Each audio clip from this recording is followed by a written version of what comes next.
हमने law of demand जब discuss किया था तो उसमें एक चीज़ आइडेंटिफाई की थी कि डिमांड और क्वांटिटी डिमांडेड दो वर्ड्स हैं, बेसिकली हैं तो यूज इंटरचेंजेबली यूज होते हैं, लेकिन there is a difference between them. तो आज हम ये डिस्कस कर रहे हैं कि what is the difference between demand and quantity demanded.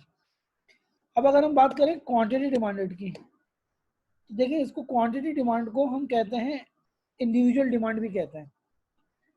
Individual demand means किसी एक कंज्यूमर की, एक फर्म की, एक हाउस होल्ड की बात हो रही होगी। तो अगर हम इसकी जो एक डेफिनेशन है टाइप उसको देखें तो इसमें क्या कह रहा है कि this would show the quantity of a product by individual consumer, एक consumer, individual consumer at a certain price, मैं कहता हूँ particular price, at a certain point in time, एक खास वक्त पे।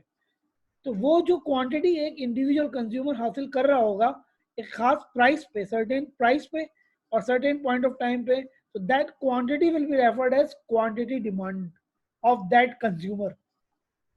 क्या मतलब है इसको अगर हम एक एग्जांपल से समझें तो लेट्स सपोज एक हमारे पास एग्जांपल है, यहाँ पे अगर हम नोट करें कि हमारे पास डिफरेंट एक प्राइस रेंज दी हुई 876 एंड 514। अब इस प्राइस पे हमारे एग्जांपल में हमने 4 कंज्यूमर्स लिए और 4 कंज्यूमर जो हैं वो अलग अलग क्वांटिटी जो है वो प्रेफर कर रहे हैं, परचेज कर रहे हैं, बाय कर रहे हैं एट डिफरेंट प्राइसेस। ए के अलग हैं क्वांटिटीज, बी के अलग हैं, सी एंड डी एंड सो। और जो लास्ट कॉलम है वो इन तमाम की जो क्वांटिटीज हैं उनका टोटल आ गया, एग्रीगेट आ गया। अब इस एग्जाम्पल के हिसाब से हमें समझना है what is quantity demand and what is demand. अब क्वांटिटी डिमांड हमने जैसे कि देखा बात किस पे कर रहा है, individual consumer certain price particular time की बात कर रहा है। तो लेट्स सपोज मैं एक इंडिविजुअल कंज्यूमर की अगर बात करूं तो A is an individual particular consumer. फिर ये कह रहा है कि क्वांटिटी डिमांडेड वो क्वांटिटी है जो एक पर्टिकुलर कंज्यूमर किसी एक सर्टेन प्राइस पे ले, फिक्स है सर्टेन प्राइस, तो उसके अगेंस्ट जो क्वांटिटी होगी that will B quantity demanded of that consumer. इसको मैं अगर इस तरह सिंपली मैं इस तरह लिख दूं, quantity demanded is that quantity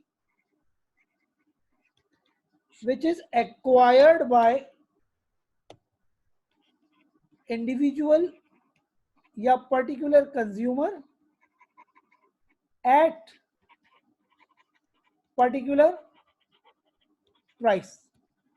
अब अगर हम इसको इस तरह देखें, इट इज दैट क्वांटिटी जो कि एक individual consumer is acquiring at particular price.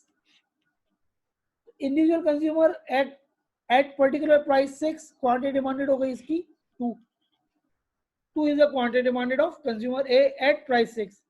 Similarly अगर मैं बात करूं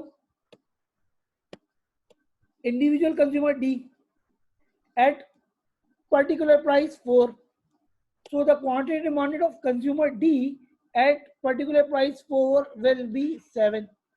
It is quantity demanded of consumer D। तो बात हमारी इसकी जो क्वांटिटी डिमांडेड की है वो बात जो मेन है वो है इंडिविजुअल कंज्यूमर और पर्टिकुलर प्राइस। तो this was the definition of quantity demanded जो कि हमने एग्जांपल से भी समझ लिया। अब अगर मैं इसी को आगे बढ़ाऊं और डिमांड की बात करूं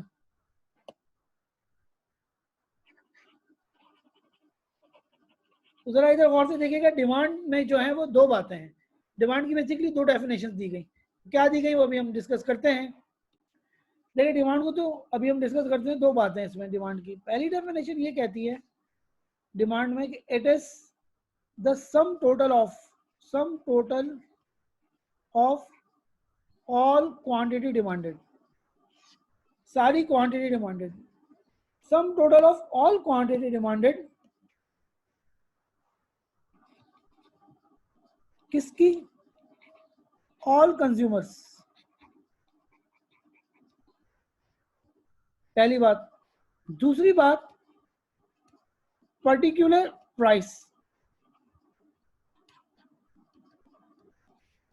क्या मतलब हुआ कि हम ऑल कंज्यूमर, सारे कंज्यूमर्स की किसी एक पर्टिकुलर प्राइस पे जो क्वांटिटी डिमांडेड आ रही होंगी उनका हम क्या कर दें, टोटल कर दें। जरा अगर हम इसको इस एग्जाम्पल में देखें तो ये हमें बात समझ आएगी।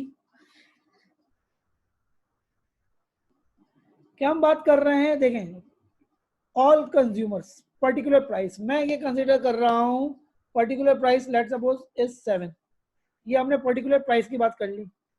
फिर हम बात कर रहे हैं ऑल कंज्यूमर्स, ऑल कंज्यूमर्स हमारे पास आ जाते हैं ए बी सी डी, ये हमने ऑल कंज्यूमर्स की बात कर ली। इनका अब क्या करना है, ऑल कंज्यूमर्स की पर्टिकुलर प्राइस में जो क्यूडीज हैं उनका टोटल। अब जरा यहाँ पे देखें कि ए के हिसाब से at price 7 1 is QD, B के हिसाब से at price 7 2 is QD, C के हिसाब से at price 7 3 is QD, and D के हिसाब से at price 7 4 is also QD, जो हमने क्यूडी की डेफिनेशन में देखा। अब डिमांड की डेफिनेशन क्या कह रही है कि इन सब क्यूडीज का, इन तमाम क्यूडी का आप क्या कर दो, टोटल कर दो, तो टोटल हमें मिलेगा दैट इज 10। तो 10 is a demand, given demand eight price 7।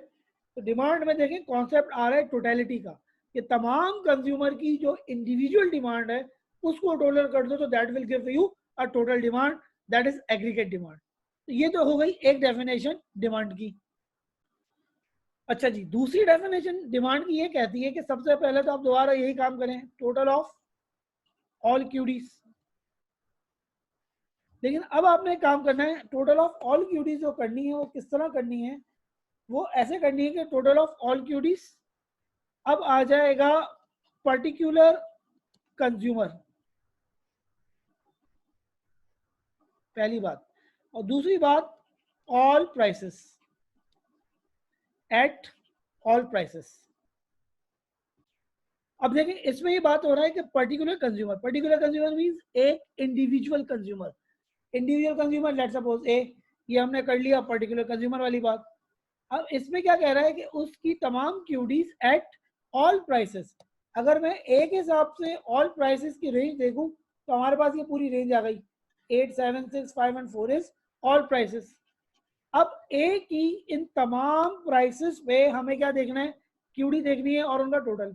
अब जरा इधर गौर करें, ए के हिसाब से at price 8 0 is QD, A के हिसाब से at price 7 is 1 is QD, A के हिसाब से एट प्राइस 6 2 इज क्यूडी। इसी तरह अगर हम चलते जाएं तो हमारे पास सारी प्राइस की रेंज में हमारे पास ये क्यूडीज आ जाएंगी। इनका क्या करना है, हमें टोटल करना है। तो अगर मैं इन क्यूडीज का टोटल करूं तो हमारे पास आ जाएगा दैट इज 10 यूनिट्स।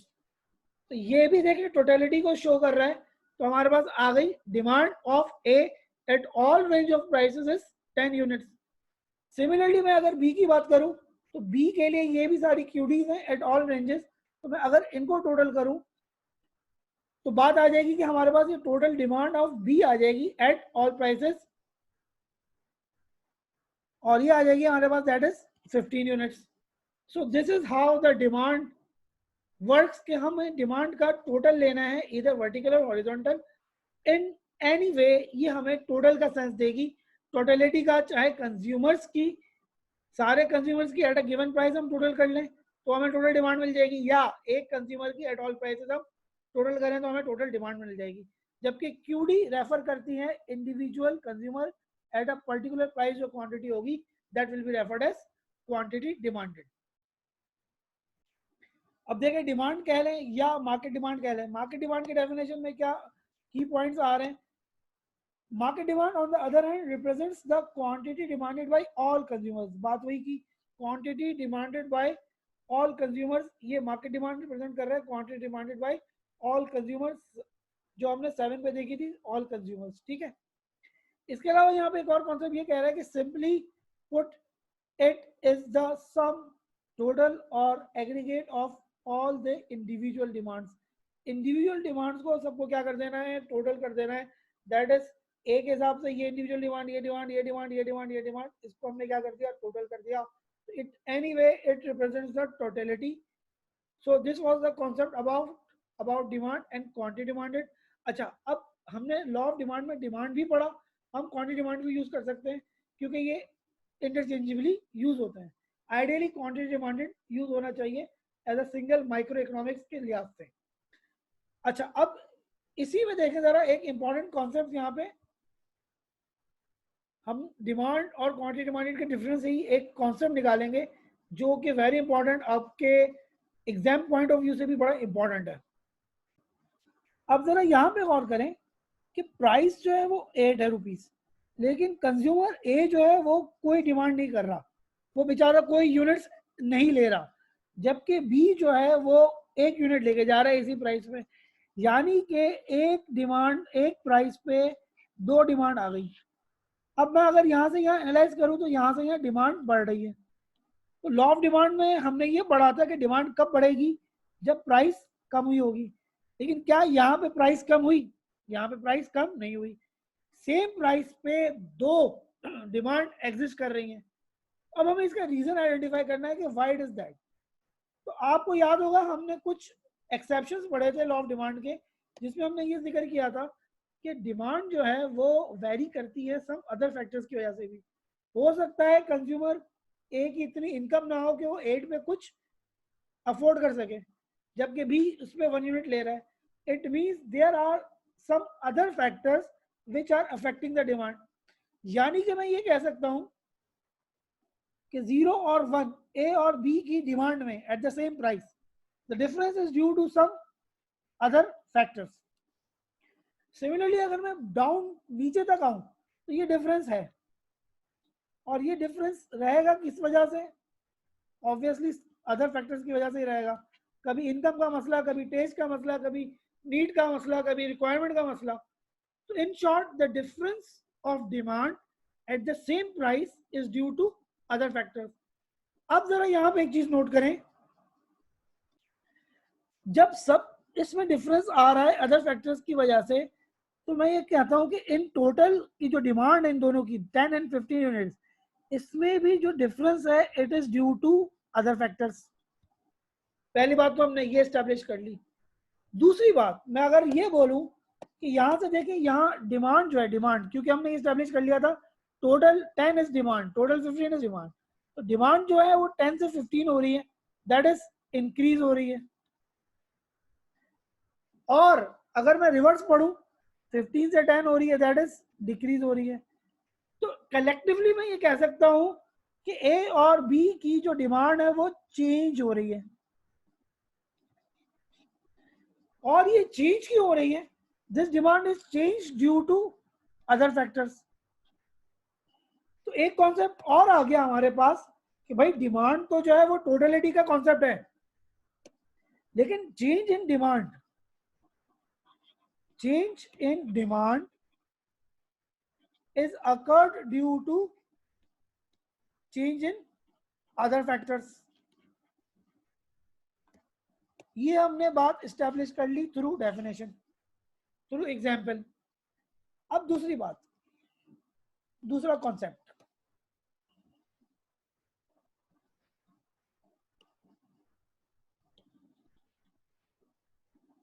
अब देखिए यहाँ पे सिर्फ और सिर्फ हमें ये लेना है कंज्यूमर ए का हिस्सा। कंज्यूमर ए के हिसाब से, कंज्यूमर ए के हिसाब से एट प्राइस 8 0 इज क्यूडी, ठीक है जी, ये भी हम डिस्कस कर चुके हैं। और कंज्यूमर ए के हिसाब से at price 7 1 is also QD. अब यहां पे देखें, 0 से 1 क्यूडी इज इंक्रीजिंग, 1 से 0 क्यूडी इज डिक्रीजिंग। ये क्यों हो रहा है? ये पैटर्न किस वजह से हो रहा है? ये पैटर्न हो रहा है due to change in price, कि जैसे ही प्राइस कम हुई तो consumer A is able to purchase more, यानी कि उसकी क्वांटिटी डिमांडेड बढ़ गई। और अगर मैं 7 से 8 जाता हूं, जैसे ही प्राइस ऊपर जाती है, इट मीन्स उसकी परचेसिंग पावर कम हो जाती है और उसकी क्वांटिटी डिमांडेड क्या हो जाती है? कम हो जाती है। तो this phenomena that is change in QD, ये पूरा जो रिप्रेजेंट कर रहा है वो किसको कर रहा है? टोटल में इंक्रीज और decrease is change in QD, and change in QD is due to change in price factor। तो एक और कॉन्सेप्ट आ गया हमारे पास, that is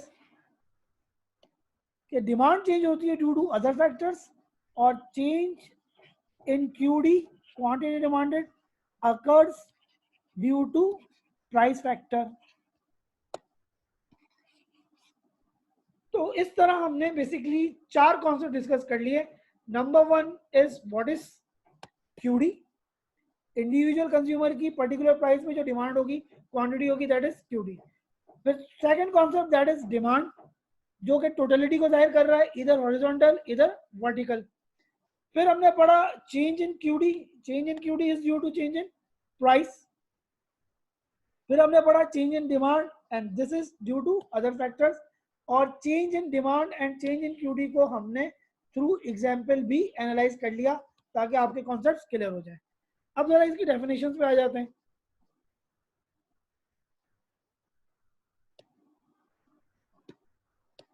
changes in demand and quantity demanded. पहले हम पढ़ रहे हैं चेंज इन क्वांटिटी डिमांड को। Change in quantity demand, change in quantity demand याद रखें, change in quantity demand is due to change in price, बस इतना याद रखें। और change in demand is due to change in other factors, ये बात याद रखें। कहता क्या है, ये कह रहा है चेंज इन क्वांटिटी डिमांड में it shows the relation between quantity demand and price of the product, यही हमने पढ़ा। बाकी ये ओरिजिनल लॉ ऑफ डिमांड ही है। अच्छा, अब चेंज इन डिमांड क्या कहता है, it takes place when the demand of product increase और डिक्रीज। डिमांड की बात हो रही है पहले, तो इंक्रीज और decrease due to other factors. तो ये तो हमने डिस्कशन कर ली change in demand and change in quantity demanded की। अब जरा इनकी ग्राफिकल रिप्रेजेंटेशंस हैं, वो हम देखते हैं कि वो किस तरह इन दोनों के ग्राफ बनते हैं, और इनके दूसरे नाम और भी 2 नाम है, वो किस तरह इनके नाम हम देखते हैं कि कैसे कैसे नाम है इनके। अच्छा जी, अब हम थोड़ा सा इस चेंज इन क्यूडी और चेंज इन डिमांड को थोड़ा सा ग्राफिकली देखते हैं। पहले हम एक काम करते हैं कि हम एक ग्राफ बना रहे हैं दैट इज इस प्राइस कॉलम का, और सिर्फ कंज्यूमर ए के जो टोटल क्वांटिटी डिमांडेड है और डिमांड का टोटल आ जाएगा। उस ग्राफ को हम इस तरह बनाएंगे, ये आपको पता है एक्स एक्सिस पे हमारे पास आ जाती है क्वांटिटी डिमांडेड, और वाई एक्सिस पे आ जाती है हमारे पास प्राइस। प्राइस की रेंज हमारे पास है 87654। तो फिर हम यहाँ से ये स्टार्ट करेंगे 0, 2, 4, 6 एंड 8। अच्छा, क्वांटिटी डिमांडेड की रेंज है हमारे पास 0, 1, 2, 3 एंड 4। तो क्वांटिटी डिमांडेड इस तरह हो जाएगी 0, 1, 2, 3 एंड 4। ओके, अब अगर मैं इसको ड्रॉ करूं तो ड्रॉ के जो पॉइंट्स इस तरह बनेंगे कि भाई एट प्राइस 8 जो है वो डिमांड है 0, 8 पे 0 ये यहीं पे आ जाएगा, फिर 7 पे 1 आ जाएगा, तो 7 मेरा यहाँ पे पड़ेगा, 7 के अक्रॉस 1, फिर 6 पे जो है वो 2, 6 के अगेंस्ट 2, फिर 3 पे 5 पे 5 हमारा यहाँ पड़ेगा, 5 पे 3, 4 पे जनाब 4। तो ग्राफ जो है वो कुछ इस तरह बनेगा हमारे पास, इस तरह का एक स्ट्रेट लाइन हमारे पास जो है वो डिमांड कर्व आ जाएगा। अब देखिए ये शो क्या कर रहा है, पहले हमने ये पढ़ा था कि भाई प्राइस जो है at price 8 0 is QD, 7 is 1 is QD. तो ये जो चेंज हो रही है due to change in price हो रही है। इसकी जो क्यूडीज हैं कंज्यूमर ए की, they are changing due to change in price, जो कि हम ग्राफ से भी देख सकते हैं। अगर मैं ग्राफिकली इसको इस तरह देखूं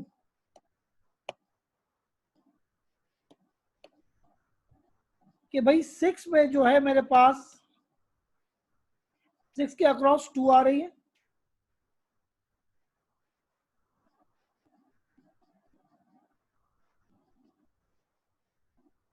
और 4 के अक्रॉस मेरे पास 4 आ रहा है। अब ये शो क्या कर रहा है, ये शो यही कर रहा है जो ओरिजिनल लॉ ऑफ डिमांड है कि अगर प्राइस डिक्रीज हो रही है तो क्यूडी हमारी इंक्रीज हो रही है। इफ प्राइस इज डिक्रीजिंग तो क्वांटिटी डिमांडेड इज इंक्रीजिंग। अब यहाँ पे एक दूसरे दो इंपॉर्टेंट कॉन्सेप्ट, ये कहा जाता है कि आप इंक्रीज को इंक्रीज नहीं बोलेंगे, आप इंक्रीज को बोलेंगे एक्सटेंशन। सिमिलरली अगर प्राइस कम होती है, बढ़ती है, तो डिमांड आपकी क्या हो जाएगी, कम हो जाएगी। तो डिमांड जब डिक्रीज होगी तो आप उसको बोलेंगे कॉन्ट्रैक्शन। तो हम ये कहेंगे कि when ever price is decreased there will be extension in quantity demanded, and whenever price is increased तो quantity demanded decrease होगी, तो there will be contraction in quantity demanded। तो इस का नाम ग्राफिकली पड़ गया, that is extension or contraction in quantity demanded, that can be seen through the graph कि अगर प्राइस कम हो रही है तो डिमांड एक्सटेंड, प्राइस बढ़ रही है तो डिमांड कॉन्ट्रैक्ट। ठीक है जी। एक और बात नोट करें कि हम कहीं भी चले जाएं हम इसी डिमांड कर्व पे मूव कर रहे होंगे, डिमांड कर्व पे आगे पीछे नहीं जा सकते। अगर हम कहें कि जनाब इस पॉइंट पे मेरी क्या डिमांड है या इस पॉइंट पे मेरी क्या डिमांड है, तो we are at the same demand curve और इसी पे हम मूव करते रहेंगे। तो इसलिए इसका एक और नाम रखा गया, that is movement along demand curve. तो जब भी हमारा प्राइस फैक्टर होगा तो इसको हम तीन बातों से पहचानेंगे, याद रखेंगे। एक नाम तो ये कि when the quantity demanded is change due to price, demand is change due to price, it is known as change in quantity demanded, पहली बात। दूसरी बात, ग्राफिकली इसको कलेक्टिवली फेनोमेना को कहा जाता है एक्सटेंशन और कॉन्ट्रैक्शन इन क्यूडी, और चूंकि यहाँ पे एक ही डिमांड कर्व है इसलिए इसको कहते हैं हम मूवमेंट अलोंग डिमांड कर्व। हम इसी डिमांड कर्व पे घूमते रहेंगे, कहीं और नहीं जाएंगे। So that was the concept of change in demand due to change in price. अब यहाँ पे देखिए, इसमें यही कह रहा है कि the movement indicates the number of units that consumers are willing and able to buy at different price levels. Different price levels means वही प्राइस बढ़ेगी तो क्वांटिटी डिमांडेड कम हो जाएगी, और प्राइस कम होगी तो क्वांटिटी डिमांडेड बढ़ जाएगी। फिर हमने ये देख लिया यहाँ पे कि it is known as two more phenomena. Number one is movement along demand curve, पूरे फेनोमेना को कहा गया मूवमेंट अलोंग डिमांड कर्व, और इसको अगर क्वांटिटी डिमांडेड के हिसाब से देखा जाएगा ग्राफिकली तो इसको कहा जाएगा एक्सटेंशन और कॉन्ट्रैक्शन। एक्सटेंशन बता दिया आपको, that is increase in demand, और contraction means decrease in demand. यहाँ तक आपके ये चेंज इन क्वांटिटी डिमांडेड के टॉपिक हमने कवर किए। अब एक रहता है हमारे पास change in demand through graph, उसको जरा देखते हैं। अब जरा देखिए, चेंज इन डिमांड को समझने के लिए हमने क्या किया है, पहले तो हमने इसी ग्राफ को यहाँ पे रिप्रोड्यूस कर दिया कि हमने डिमांड कर्व ऑफ ए बना दिया। फिर हमने इसी एक्सिस पे रहते हुए, इसी सेम एक्सिस पे रहते हुए हमने क्या किया, हमने इस कंज्यूमर बी की भी जो डिमांड का शेड्यूल है, जो डिमांड की क्वांटिटीज हैं, ऑल क्वांटिटी डिमांडेड, वो हमने इधर प्लॉट कर दी। तो हमारे पास एक दूसरा डिमांड कर्व आ गया, दैट इज बी का। अब इसमें जो अंडरलाइन कॉन्सेप्ट्स हैं वो समझें जरा। अब हमें यहाँ पे देखें, एक हम ये ड्रॉ कर रहे हैं चीज कि भाई प्राइस जो है वो 6 ही है,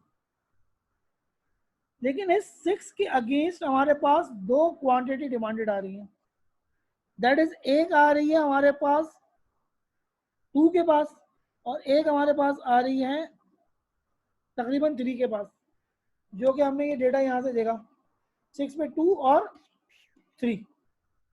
क्लियर? अब बात वही है जो हमने डिस्कस की कि सेम प्राइस पे दो क्वांटिटी Q1 एंड Q2, इसको या QA कर लें, इसको QB कर लें। तो सेम प्राइस पे दो क्वांटिटीज का होना इंडिकेट कर रहा है कि there is a occurrence of other factors. This is due to other factors, जो कि हमने ऊपर डिस्कशन में भी इस्टेब्लिश कर लिया था कि change in demand is due to other factors. Now graphically अगर इसको देखा जाए तो आप ये देखें यहाँ पे डिमांड कर्व, अगर हम ए से बी की तरफ जाएंगे तो डिमांड कर्व अपनी पोजीशन ऊपर ले गया. दैट इज मैं ये कह सकता हूँ कि डिमांड कर्व राइज हो गया. और कन्वर्सली अगर मैं बात करूँ बी से ए पे तो डिमांड कर्व नीचे आ गया. That is demand curve fall हो गया. तो इस कलेक्टिवली इस फेनोमेना को मैं ये कह सकता हूं कि देयर इज राइज और फॉल इन डिमांड कर्व. ठीक है जी. और इसके अलावा मैं ये कह सकता हूं कि जनाब ये जो डिमांड कर्व है उसने अपनी पोजीशन ही शिफ्ट कर ली. यहां से उठ के यहाँ पे आ गया, जबकि यहाँ पे उसने अपनी पोजीशन शिफ्ट नहीं की थी. हम यहीं पे मूवमेंट कर रहे थे, लेकिन यहाँ पे इसने क्या कर लिया, यहाँ पे अपनी पोजीशन शिफ्ट कर दी. या यहाँ से यहाँ आ गया या यहाँ से यहाँ आ गया. तो मैं इसको ये भी कह सकता हूँ कि there is a shift in demand curve. और अब आप ये गौर करें कि ये दोनों जो फेनोमेना है, राइज और फॉल इन डिमांड कर्व और shift in demand curve, is due to other factors. और इसका तीसरा नाम हमने पहले डिस्कस कर लिया, that is change in demand. तो ये था जो है change in demand due to other factors. Graphically हम इसको राइज और फॉल इन डिमांड कर्व और शिफ्ट इन डिमांड कर्व भी कह सकते हैं. अच्छा, अगर मैं इस तरह आपको डिस्कस कर दूं सम अप के मूवमेंट और शिफ्ट को, कि इधर movement is due to change in price and shift is due to change in other factors. अब घर की एग्जाम्पल ले लें. हम ये कहते हैं कि भाई हम घर में किसी भी रूम में चले जाएं, दैट इज हम मूव कर रहे हैं. लेकिन जैसे ही हम घर चेंज कर देते हैं, यानी कि पोजीशन चेंज की, तो हम कहते हैं कि हमने घर शिफ्ट कर लिया. इसी तरह डिमांड कर्व ने अपनी पोजीशन चेंज की, तो it is a shift in the demand curve. And shift in demand curve is due to other factors. अब जरा इसको हम जो हमारी एक्सप्लेनेशन है उसके पॉइंट ऑफ व्यू से देखते हैं. शिफ्ट इन डिमांड कर्व को, इसमें क्या लिखा हुआ है, ये तो हमने एस्टेब्लिश कर लिया था कि this is due to other factors. अब इधर देखें, an increase in demand curve, increase in demand is portrayed by an outward or right movement, that is shift of the demand curve. Outward और right means जैसे demand देखें increase हो रही है तो हमारा ये जो डिमांड कर्व है ये आउटवर्ड शिफ्ट हो गया. सिमिलरली क्या हो जाएगा, रिवर्स हो जाएगा. अगर कम होगी डिमांड तो ये इनवर्ट आ जाएगा या लेफ्ट की तरफ आ जाएगा. इसलिए इसका कंबाइंड नाम शिफ्ट इन डिमांड कर्व रखा गया. और अगर बाहर की तरफ जा रहा है इंक्रीज इन डिमांड तो rise, and decrease in demand तो फॉल. राइज होगा means increase in demand, fall होगा means decrease in total demand. So this was the concept of difference between demand and quantity demanded, पहली बात. फिर हमने इसी का चेंज देखा कि what is meant by change in quantity demanded. इसके दो और नाम, movement around demand curve, extension और कॉन्ट्रैक्शन इन डिमांड, ग्राफिकली देखा. फिर what is change in demand due to other factors, इसके दूसरे नाम shift in demand curve and fall in demand curve. That was the concept of whole topic of discussion today.